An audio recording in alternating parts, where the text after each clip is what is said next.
A federal judge has thrown out a major portion of the government's Lynn Haven corruption case against 4 of the defendants. Judge Mark Walker issued his ruling today after a 2-day hearing last Friday and this Monday. But the case will continue.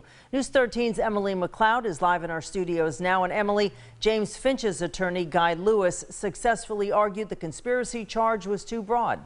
Yeah, that's right, Amy. Lewis wrote that Lynn Haven actually was plagued by 7 possibly criminal conspiracies, but he says his client Finch could only be legally charged in 4 of them.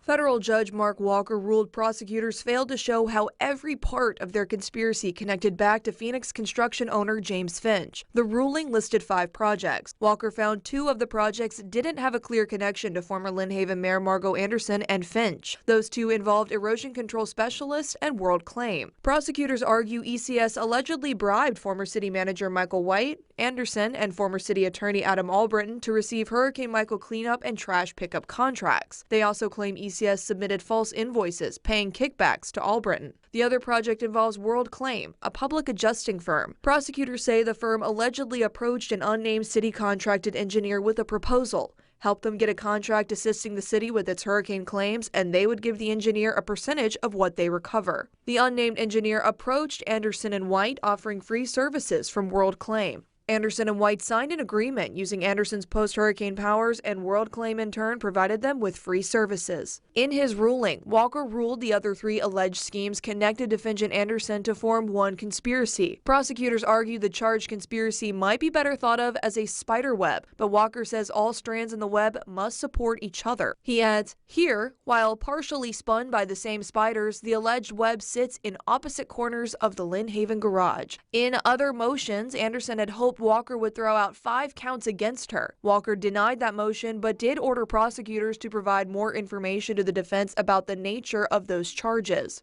Walker notes in one section of the ruling, while the prosecution could move forward with the case, it was no guarantee that the case could be successful, saying, to be sure, the government may not be able to provide a quid pro quo existed between any of the defendants on such thin evidence. Judge Walker dismissed 2 charges against Albritton but left 12 others in play. This case was scheduled to go to trial on Monday, but the trial was postponed until September 27th. However, given these rulings, that date is unlikely. At their hearings, attorneys referred to it as a placeholder date.